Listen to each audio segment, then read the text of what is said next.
기가 원하는 방향이 있단 말이에요. 그러니까 이걸 그 전문용어로 기식분리도 있는데 그 기가 스스로 움직이려고 한다는 거예요. 내가 제어하는 데만 기가 움직이는 것이 아니라 기가 자기가 알아서 가고 싶어 하는 곳이 있어요. 기가 원하는 그 곳이, 기가 진행하는 곳이 있다는 것을 알거나 이해해야 돼요. 그래야 나중에 기가 스스로 가려고 한다는 것, 그 기미가 보일 때 당황하지 않는다고요. 그 기미가 보일 때 당황하면 이제 그 기를 자기의 이민대로 통제하게 되고 그때 이 부작용이 생겨요. 움직이려고 하는데 그걸 잡아 눌러버리면 분명히 탈이 나겠죠. 그러니까 기가 스스로 알아서 자기가 가고자 하는 곳이 있는 그런 기미가 보일 때가 있으니까 그런 것을 알고 있으면 된다고요. 굳이 애초부터 기를 임의적으로 움직이지 않았다면 그런 고민할 필요가 없는데 처음에 기를 움직이는 걸 해본 사람이라면 그걸 생각해 보라고요. 기도 자기 의지가 있다고요. 그리고 또 그래서 또 그 다음 게 가장 흔한 것은 또 이 대맥으로 기를 돌리는 거죠. 대맥은 그냥 허리띠처럼 사람 몸을 이렇게 묶어놓은 것처럼 생긴 건데 그쪽으로 옮기는 게 상당히 많은 것 같아요. 그쪽으로 돌리던데 많은 단체들이. 뭐 그것도 하나의 방법이긴 해요. 그건 오운행인데 아까 마운행이라 그랬나? 오행연기법이 마운행과 비슷한 방향인 거고 그 다음에 대맥운행은 이제 오운행인데 오운행과 관계된 거예요. 그러니까 기운행의 기본 패턴은 수직과 수평 그렇게 돼 있어요. 위로 올라갈 건지 옆으로 돌 건지 그러니까 위기와 영기 그렇게 설명하나? 한의학에서는 이게 그렇게 그러니까 경도와 위도처럼 위로 하는 거 그리고 옆으로 하는 거 그렇게 있어요. 우선 기본 틀은 그래요. 위로 오르락 내리락 할 건지 좌우로 왔다 갔다 할 건지 좌우로 돌지 이렇게 하는 거예요. 그 다음에 뭐 이렇게 X방향도 있는 거고 그 다음에 뭐 상하 좌우 앞뒤 뭐 이런 식으로 넘어가는데 결국은 위로 올라갈 건지 옆으로 돌지 그렇게 되어 있어요. 기본 패턴은 그래요. 그 다음에 올라갈 때 수직으로 올라가기도 하고 돌면서 올라가기도 해요. 나사처럼 이렇게 올라가기도 하고 또 거꾸로 이렇게 내려오기도 하고 또 방향도 바꿔서 이렇게 올라가기도 하고 이렇게 내려오기도 하고 수직으로 올라가는 건 좀 위험해요. 왜 위험하냐면 편향된 거잖아요. 갑자기 밑에서 위로 치고 올라오면 분명히 싣고 간다는 건 두통이 생겨요. 진짜예요. 그래서 수직으로 올라오는 거 상당히 효과도 빠르긴 한데 효과가 빠른 만큼 몸에 부담감이 생겨요. 부하 걸릴 수도 있다고요. 그래서 그건 웬만하면 잘 안 시키거나 아는 사람이나 하거나 익숙한 사람만 하는 거나 쉽게 말하면 고수만 하는 거예요. 그러니까 인도식으로 이다 핑글라처럼 뭐 양쪽으로 이렇게 올라갔다 내려오거나 이쪽으로 올라갔다 내려오거나 이렇게 이다 핑글라가 있는데 그림 또 보면은 이렇게 돌리기도 해요. 중맥을 중심으로 해서 정가운데 맥을 중심으로 해서 이렇게 돌려서 설명도 한다고요. 그러니까 올라갈 때 이렇게 바로 올라가 버리면 위험해요. 항상 두통이 생겨요. 아니면 다리에 병이 생기거나 상기가 일어난다고요. 아래에 있는 게 위로 올라갈 때 또 신장에 문제가 생겨요. 이게 신장 기운이 올라갔다 내려갔다가 되는 거거든요. 그래서 이게 이다 핑글라처럼 함부로 올렸다가 내려다가는 큰일 나요. 익숙치 않은데 아직 몸에 적응 못하는데 그걸 따라 하다가는 이것도 위험해요. 이다 핑글라 올림하기 위해서 하는 방법인 인도에서는 코 가지고 장난치는 거잖아요. 그러니까 이쪽 코 막아가면서 하는 호흡의 이유는 이다와 핑글라를 인도하기 위해서예요. 어느 쪽 것을 올리고 어느 쪽 것을 내리기 위해서 코 가지고 하는 거예요. 꼭 코 가지고 안 해도 되는데 그런 방법으로 해요. 암시 효과예요. 그리고 또 뭘 설명해야 되나?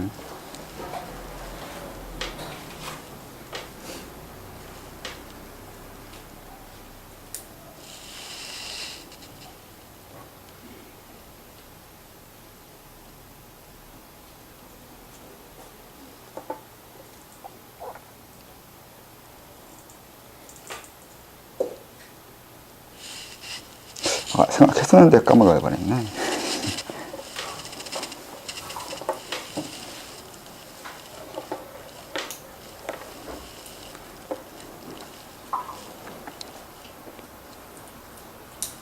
그리고 이다핑가르다 좌우만 있는 건 아니고 앞뒤로도 있는데 그건 별로 안 쓰던데. 그거 쓰는 곳은 못 봤는데 한 번도. 아, 그리고 인위적으로 백회를 여는 게 또 어떤 분 때문에 또 한참 우리나라에 유행했던 곳이 있는데 백회 열어준다고 하는 거예요. 상당히 무협소설 같은 개념이 있어요. 백회 열어져가지고 갑자기 하수가 고수가 되는 거예요. 그런 식으로 하는 게 있는데 그건 안 하는 것이 낫지 않을까 생각해요. 수련 과정은 밟아 올라가야 되는 거지 갑자기 위로 건너뛰어 버리면 또 마찬가지로 몸에 부담이 가요. 그리고 개인이 감당할 수 없어요. 본인이 감당할 수 없어요. 또 아무리 잡아 올려 넣다 하더라도 되돌아가요. 내가 하나하나 단계 밟아서 변화하지 않는 건 내게 되지 않아요. 어떤 공부도 그렇잖아요. 기초부터 올라가야 되고 단계 밟아 올라가야 되지. 그냥 성질 급하거나 뭐 빨리 하고 싶다고 해서 건너뛴다고 그렇게 될 수 있는 공부가 이 세상에 뭐가 있어요. 마음은 급해도 항상 똑같아요. 항상 차근차근 올라가야 돼요. 그 잘못 백혀 열어주면 그곳으로 엄한 것이 들어오기도 해요. 원래는 들어오는 것이 아닌데 본인이 빨아당기는 것이 너무 많다고요. 항상 그런 사람들은 또 엄한 생각과 잘못된 이해를 하고 있는 게 많다고요. 100km 기가 들어오면 좋다고 생각하잖아요. 근데 100km 뭐가 들어오게 할지 생각 안 한다고요. 뭐든지 들어오면 된다고 생각한다고요. 그러다 보니까 엄한 것을 들어오게 하기도 해요. 이것도 많이 있어요. 그런 것도. 그러니까 함부로 해서는 안 되는 게 너무 많아요. 뭐 관정이라도 그렇게 얘기하죠. 관정도 있어가지고 또 스승이나 누군가가 쉽게 어떤 것을 하게 해준다고 하는 것들이요.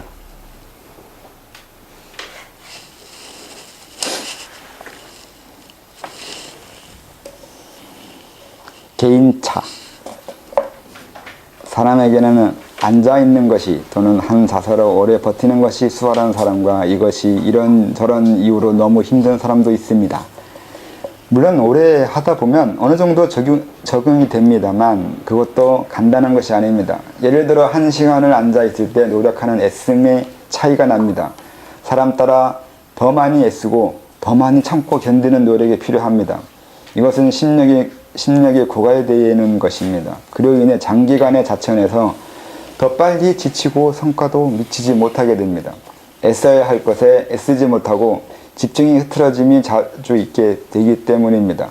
이는 적응되지 않습니다. 체질의 차이는 극복하는 것이 아닙니다. 다른 운명입니다. 서로의 차이를 인정하고 그에 맞게 자천을 하는 것이 좋습니다. 이거는 뭐 제 개인적인 경험이 있어가지고 그나마 쓴 건데 저는 오래 앉아있는 게 상당히 힘들었어요. 다리가 저리거든요. 저리는 게 풀어지는데 그게 초기에는 굉장히 아파요. 저리다 못해 나중에 통증이 일어나는데 그게 엄청나게 아파요. 그래서 30분 넘어가고 20분만 돼도 벌써 저리기 시작하고 30분 넘어가면 통증이 나고 45분 되면 마비돼요. 그렇게 그래서 한 40분, 한 50분까지 버티고 10분 쉬어요. 다리 풀려고 이 저린 것 때문에. 그러면 이제 굉장히 아프잖아요. 저려봐서 알겠지만. 그다음에 또 다시 앉아있죠. 그러면 처음 할 때보다 더 빨리 저리기 시작해요. 그러면 이제 그 다음에 40분도 앉아있기가 힘들죠. 그럼 또 40분 앉아서 쉬어요. 20분 쉬고 또 시작하고. 이런 식으로 열심히 했어요. 밤새도록. 한때는. 근데 이제 다리가 저리는 것도 시간이 지나면 해결되기도 하던데 한 7년 걸렸는데 오늘날 갑자기 다리가 이제 저리지 않는 현상이 일어났어요. 저리다가 아프기 시작하는데 갑자기 몸을 살짝 엉덩이를 뒤틀었더니 저리던 다리 쪽으로 시원해져 가면서 뭔가 흘러가는 것처럼 느껴야 되는데 그러면서 다리가 저린 게 풀어졌어요. 그 후부터는 다리 저리는 게 사라졌었는데 그것도 요즘에 안 하니까 요즘에 또 저리기 시작하던데 앉아있으면 오래. 그거 해결하는데 거의 7년 걸린 거예요. 근데 나만 그러한 것도 있던데 저리지 않는 사람도 있었어요. 우리 엄마나 내 동생은 안 들리던데. 다른 사람들은 이제 수련하는 거 못 봤기 때문에 어떻게 되는지 몰랐는데 안 저리는 사람도 있었어요. 상당히 부러운 거죠. 안 저리고 오래 있을 수도 있다는 거야. 저리게 되면 또 다른 문제가 뭐가 있냐면 시간이 신경 쓰이잖아요. 시간이 신경 쓰여요. 그러니까 1분 지나는 게 굉장히 고역이에요. 몸이 아프고 힘들고 그러니까 시간이 빨리 가야 되는데 빨리 갔어야 되는 건데 하는 생각하다 보니까 전작 수련에 집중하는 자천 집중에는 상당히 안 되게 돼버리는 거예요. 시간만 빨리 가는 것만 바라고 그냥 시계만 보고 있는 것처럼 돼버려요. 계속. 그러니까 너무 지겹고 힘들단 말이에요. 1시간 앉아있는 게 나처럼 힘들지 않은 사람 2-3시간 앉아있는 것보다 더 힘겹게 하고 있단 말이죠. 더 노력은 하지만 더 수련은 안 돼요. 노력한 만큼 수련의 성과는 절대 안 나온단 말이죠, 이게. 그러니까 상당히 힘들게 어렵게 된다고요. 근데 이제 사람이 생각이 얼마나 답답하냐면 단전을 호흡하는 사람들은 단전 호흡만 수련이 된다고 생각해요. 그러니까 단전 만들어진다는 게 그렇게 가만히 앉아가지고 호흡하거나 또 자선을 하거나 그런 식으로 하지 않으면 단전이 만들어지지 않는다고 생각한다고요. 행공이나 무술이나 그 외에 움직이면서 했을 때 단전 만들어진다고 생각 안 해요. 절대 안 된다고 해요. 근데 그게 별거 아닌 것처럼 보이는데 그 하나의 생각을 넘어가는 게 그렇게 힘들다고요. 사람의 생각은 그렇게 답답해요. 일종의 벽이에요. 생각은 하나의 벽을 만들어요. 이것이 옳다고 생각하면 그거 외에 다른 것은 그러다고 생각하게 만든다고요. 사람이 어떤 지식을 이해하게 될 때 그런 현상이 일어나요. 자기 스스로. 그래서 이것이 옳다고 생각하면 그거 외에 다른 것은 그러다고 하는 여기까지 생각이 확장이 일어난다고요. 배타적인 지식을 얻게 된다고요. 사람이. 아니에요? 안 해봤어요? 그렇잖아요. 만약에 내가 기독교인이면 다른 종교는 안 믿게 되잖아요. 아니면 사탄의 무리인 거고. 굳이 그렇게 안 해놔 있는데 그렇게 만들어요. 이제 목사나 다른 사람들이 그렇게 주입하지 않아도 본인은 그렇게 알게 스스로 지식을 만든다고요. 목사가 어떻게 가르치고 있는지 모르지만 그렇게 하지 않아도 내가 기독교를 다니면 기독교 외에 다른 종교는 무시한다고요. 배타성을 가진다고요. 그건 종교만이 아니라 다른 것도 다 마찬가지가 돼요. 어떠한 지식을 안다는 건 그거 외에 다른 것은 지식이 아니거나 잘못된 거거나 이단이 된다고요. 그렇게 생각했다고요. 저도 그랬고 지금 수련하는 사람이 많은 사람이 그래요. 단전호흡 하는 사람들은 단전호흡 외에 다른 것을 인정하지 않아요. 가능성 자체를 무시한다고요. 그런 생각이 편합하는 건데 그게 별거 아닌 것처럼 보이는 그 한계성이 인간의 한계라고요. 쉽게 넘어갈 수 있는 것처럼 보이지만 왜 그들은 넘어가지 못할까요? 여기 있는 사람들은 그걸 넘어갈 수 있을 것처럼 스스로 생각할지 모르지만 그 부분 넘어갔다고 해서 자기가 넘어갈 수 있는 사람이 되는 건 아니에요. 애초부터 제가 그렇게 안 가르쳤으니까 그 부분은 그렇게 알고 있는 거지. 여러분들이 이제 알고 있는 그 지식 이게 뭔지는 모르지만 그거 외에 다른 것을 접했을 때 내가 알고 있는 거와 다른 지식을 접했을 때 내 감정이 어떻게 반응하는지를 관찰해 봐야 돼요. 전혀 황당하거나 전혀 이해할 수 없거나 내가 받아들일 수 없는 그것을 보게 되잖아요. 그때 내 마음은 어떻게 움직이고 있냐고요. 거부하려고 하고 있는지 왜 그러는지 이치를 이해하려고 하는지 어느 쪽으로 부정적으로 아니면 긍정적으로 어느 쪽으로 내 마음이 반응하는지를 보라고요. 그리고 내가 가장 거부하고 가장 받아들이기 어려워하는 그것이 무엇인지도 찾아보라고요. 살다 보면 그런 것도 생겨요. 오늘인가 언젠가 성소수자라는 성소수자에 대한 것이 이제 서울시주래요.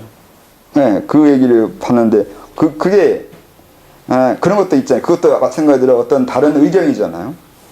내가 받아들일 수 없는 동성연애라고 하면 내가 이성연애자면 동성연애자를 받아들일 수 없는 것이 되잖아요. 여기 있는 사람 몇 명이 동성연애자를 받아들일 수 있어요. 내가 동성연애 할 필요는 없는데 다른 사람의 동성연애자를 선입견 없이 볼 수 있냐고요. 또 내가 그렇게 볼 수 있다면 나는 왜 그런 사람이 돼버렸죠? 이것도 하나의 얘기지만 나는 이럴 수 있어요. 동성연애 저는 받아들일 수 있어요. 근데 그 외 다른 것도 또 있단 말이에요. 내가 받아들일 수 있는 의견이 있고 내가 받아들일 수 없는 의견도 있어요. 근데 그 의견이 뭐냐고요. 내가 가장 받아들이기 어려운 거 그게 뭘까요? 여러분들은 찾아보셨나요? 살아오면서 가장 내가 싫어하는 거. 받아들이기 어려웠던 거예요. 그거 어떻게 해야 돼요? 질병을 저 싫어하니까. 받아들이기 어려운 것을 봤을 때 그걸 어떻게 해야 되나? 그러니까 사람이 배타적이지 않다고 말할 수는 없어요. 모든 인간들은 배타적이에요. 근데 얼마나 그리고 어떠한 것에 배타성을 드러내는지가 있는 거죠. 그러니까 그 정도의 차이에서 가령 예를 들어서 반인륜적인 범죄, 뭐 그렇게 지칭하기 좀 그렇지만 뭐 유치원생 성폭행 사건이라든지 뭐 그런 류의 사건들을 봤을 때 그런 류의 시각들을 사실은 일반적으로 다 거부를 하지 않습니까? 근데 그걸 그 거부하는 그 입장이 일반적인 건지 아니면은 그 개인적인 건지 그 차이에서 네, 그거요. 그러한 어떤 거 사건이나 사항을 봤을 때 내가 어떻게 반응해야 되고 내가 어떻게 반응하는가를 우선 봐야 되고 얼마나 그런 거에 대해서 내가 마음으로 심적으로 불편함을 느끼게 되냐고요. 정도 차이가 얼마나 있는지 아니면 별로 없는지 정말 있긴 해요. 정말 자기가 있다고 없는데 있다고 생각할 수도 있어요. 그러니까 반인륜적인 그 어떤 사건이나 사항을 봤는데 내가 거기서 뭔가 불편함을 느끼는 것 같긴 한데 문제는 이 불편함이 습관된 불편함인 건지 아니면 원래 내 속에서 물어나오고 있는지도 있다고요. 이 사회가 나한테 그렇게 습관 들이게 만들어 놨을 수도 있다고요. 아니면 정말로 그것이 아니라 내 안에서 일어나는 것인 경우도 있고요. 어떤 경우냐고요. 어떤 것 때문에 내가 불편함을 느끼냐고요. 그걸 해봤냐고요. 찾아봤냐고요. 자천하고 앉아있다가 잠드는 건 어떻게 되는 거야? 자천하고 앉아있는 게 다른 건가요? 가장 흔한 건 힘든 건데 피곤함이라고 하죠. 많은 경우 피곤해서 그렇게 되죠. 자천한다고 앉아있으면 우선 기운행 혈액순환이 잘 돼요. 좋아져요. 혈액순환이 좋아지면 우선 피로를 느끼잖아요. 혈액순환이 잘 되는 이유 중에 혈액순환이 잘 됐을 때 왜 피로를 느끼냐면 아마 그동안 피로가 누적되거나 한쪽으로 몰아붙여 놓은 것이 있는데 그걸 열어놓은 거잖아요. 그래서 그것부터 먼저 해결해. 1차적으로 해결할 것이 잠이기 때문에 잠자는 거죠. 그 잠이 해결해야 그 다음 걸 할 거 아니야. 몸이 알아서 다 순서를 정해놨어요. 이미 우리는 살아남기 위해서 먼저 해야 될 건 수명 유지인 거고 그 다음 수명 유지가 된 다음에 내가 감정적으로 좋은 걸 하게 된다고요. 좋아하는 거 하고 싶은 걸. 30분에서 40분이라고 자는 경우가 생겨요. 네. 30분에서 40분 지나서 그 정도가 지나야 몸이 한 바퀴를 도는 게 있거든요. 또 몸의 주기가 또 있어요. 어느 정도 시간이 흘러야 몸의 전체적으로 하나의 순환을 완성한다고요. 그게 돼야 그 다음 단계 넘어가는 그 관절 상태에서 좋을 수도 있고 정신이 맑아질 수도 있고 그렇죠. 그때 정신이 맑아지지 않는다는 얘기는 몸에 그만큼 어느 한 부분에 탁기가 있다고 그러는데 그 탁기는 나쁘다 뜻보다는 피로하며 또는 그 피로가 육체 피로도 있는데 육체 피로가 해결되면 그 다음에 정신 피로도 있어요. 정신 피로는 어떻게 생기는 거냐면 또 다양한 정신 피로가 있는데 그 중에 하나는 그것이 있어요. 생각해야 될 것이 있는데 생각 안 하고 있는 거. 또 어떤 부분을 해결해야 되는데 스스로 해결 못 하고 있는 거예요. 미루고 있는 생각, 해결해야 되는 생각, 하고 싶어 하는 건데 이루어지지 않아가지고 생기는 부하, 아니면 응어리, 승질. 이거 화내는 것도 필요해요.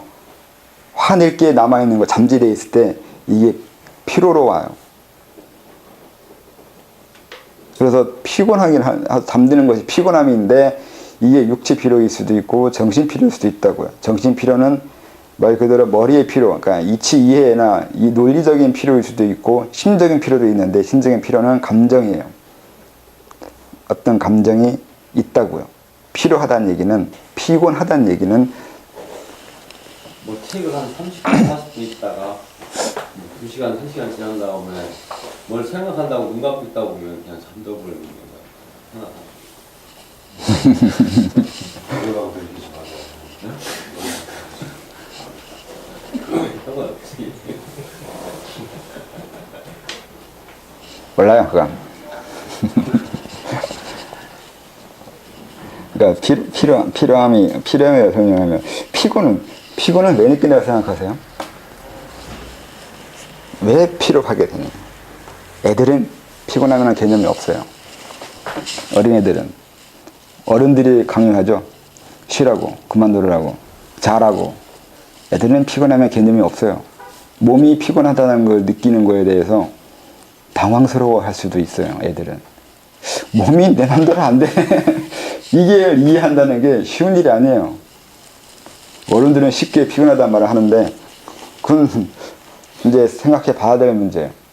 정말 피곤함이 있는 건지, 내가 피곤을 요구하고 있는 건지, 피곤해서 필요한 건지, 내가 피곤했으면 바래서 피곤한 건지, 그것도 있어요. 피곤하다고 항상 그게 피곤한 건 아니에요.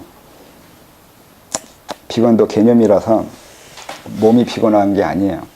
다른 이유가 있는 거고, 다양한 이유가 있어요.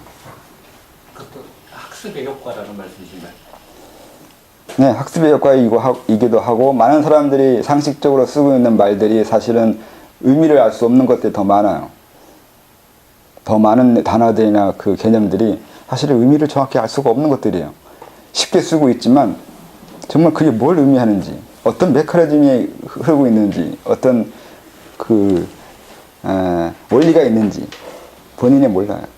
그러니까 아이들이 졸리면은, 그러니까 하루에 저녁에 잘 시간이 돼야 되는데 잠을 못 자면은 이게 이제 엄한 짓을 좀 하거든요. 그러니까 막 헤맨다고 그래야 되나? 좀 얘가 불안정하게 움직이는 어떤 그런 양태들이 보이면은 야, 너 졸리니까 가 자라라고 그렇게 가르쳐 주기도 하고 그러는데, 그걸 그러니까 지들 몸이 피곤하면 그냥 자연히 자도록 내버려 두는 게 더 낫다는 말씀이시죠. 아니요, 어떻게 하라는 건 아니에요. 아, 어떻게 하라는 것이 아니라 그냥 필요에 대해서 설명하면 그런 것이 있다고요. 근데 우리가 쉽게 생각했던 그 필요한 것이 따지고 들어가면 정말 내가 피곤했나? 정말 내가 피곤해야 되나 하는 것에서 의문을 가질 수 있다고요. 그래서 이제 그런 것도 있잖아요. 어른들이 피곤을 느끼는 이유는 삶에 지쳐서예요. 몸이 지친 게 아니라 사는 게 힘들어서요. 그러니까 그 피곤은 몸이 육체적인 현상이 아니란 말이에요. 많은 피로나 많은 힘듦은 육체적인 현상으로 받아들이고 있어서 그렇지 육체적인 현상이 아닌 경우가 더 많다고요. 몸은 시간 지나면 회복되고 시간 지나면 회복되게 되어 있는데, 시간 지나도 회복되지 않게 만든 건 다른 심리적인 이유가 있어서 그렇게 되는 건데, 그 심리적인 이유 중에 삶의 힘듦 때문에 그렇다고요. 또 그 삶의 힘든 것 중에 많은 것은 사람들과의 관계 때문에 그렇고요. 사람이 사람을 피곤하게 만드는 거죠. 그렇다고 내가 너 때문에 살기 힘들다고 하면 안 되는데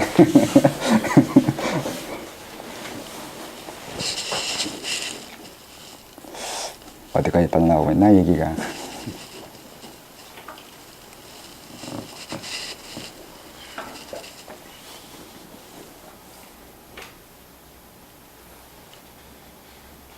뭐 하다가 이렇게 얘기가 나갔나? 모르겠는데. 그냥 기의 개념. 지금 사람들이 기의 개념을 물질적으로 이해하는 경향이 있습니다. 쉽게 누구나 단기간에 느끼고 익힐 수 있는 것처럼 생각합니다. 원자계선이나 에너지 등 과학적으로 이해하거나 객관적 실체를 보고 설명할 수 있다고 하는 듯합니다. 좀 안다 하면 세상 만물이 기로 이루어졌고 기에서 나오면 모두가 기인 듯이 설명하는 것입니다. 의미가 맞다 틀리다 이전에 설명하는 사람이나 듣는 사람이나 뜬구름 잡듯이 분리에는 같다고 생각합니다. 처음부터 이해하고 할 수도 없고 안다고 말하는 사람도 관념적 지식을 외운 거지 결코 쉽게 설명할 수 있는 것이 아닙니다. 이 기의 개념이 상당히 힘들었어요. 처음에 사람들한테 설명하려고 할 때 기의 일을 뭐라고 설명해야 될지가 어려웠죠. 이거 외에도 여러 곳에다 기의 개념을 써놓긴 했는데 다른 곳에서 설명한 건 다 옛날에 했던 것이 다 잊어먹어 버려가지고 자료가 어디 있는지 모르겠군요. 그래서 여기서 말한 것처럼 물질적인 이해가 있고요. 또 물질적으로 당연히 이해하는 것처럼 설명하기도 해요. 그래서 좀 그건 아닌 것 같은데 하는 생각이 들어가지고 이렇게 설명한 것이 있죠. 수련 단체만 아니라 차이나인들 보면 그들의 철학자들도 그렇게 이해하는 것이 많았어요. 꼭 기를 물질로 이해하고 싶어하는 경우가 많았어요.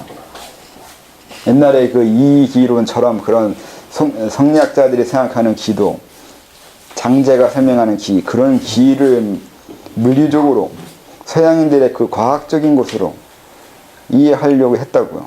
지금도 그러고 있는지는 잘 모르겠네. 지금 동양 철학자들이 그렇게 이해하고 있는지는 모르겠는데 얼마 전까지는 계속 그랬어요. 풍울한 책이나 그런 거 읽어보면 기를 유물론적으로 이해하려고 애써요. 그렇게 봤어요. 또 옛날 일이라 이제 기억이 헷갈리기 때문에 판정 지으면 안 되는데 그러니까 동양인들이 서양인의 열등감이 있어가지고 우리도 서양에 있는 것들이 있다는 것을 하고 싶어서 많은 애를 썼거든요. 그건 멍청해서인데 개념을 잘못 이해해가지고 그러한 거지 꼭 서양인들이 있는 것이 우리도 있다고 말할 필요는 없는 것이었는데 좀 지금도 그런 것이 있을 거예요. 그 베버가 그랬나? 아무튼 우리는 왜 서양인들과 같은 문명을 만들지 못했거나 굳이 동양이 아니고 서양이냐 이런 얘기를 상당히 기분 나쁘게 하잖아요. 그러기에 대해서 열등감을 느끼니까 피해의식도 있고 뭐 그게 있으니까 그게 하기도 하는데 별로 뭐 그럴 필요가 없는데 그렇죠. 그건 자기 지적 성취가 만족스러우지 못했기 때문인 건데 자기의 열등감을 민족의 열등감이나 그렇게 이해하기도 해서 참 안타까웠죠. 우리 때만 해도 그게 좀 심했어요. 우리나라는 더더욱 그랬던 것이 있죠. 민족주의적 성향이 있는 사람들이나 단일 민족을 주장하거나 이런 것을 보면 상당히 열등감이 있어요. 근데 그들 개인의 열등감 같은데 그걸 민족적 열등감으로 투사하는 경우가 너무 많았어요. 단일 민족이라는 것도 그렇잖아요. 우리가 왜 단일 민족이에요? 그리고 단일 민족이라는 개념이 너무 우습잖아요. 지금은 그런 얘기하면 안 될 때가 됐잖아요. 근데 우리 그때만 해도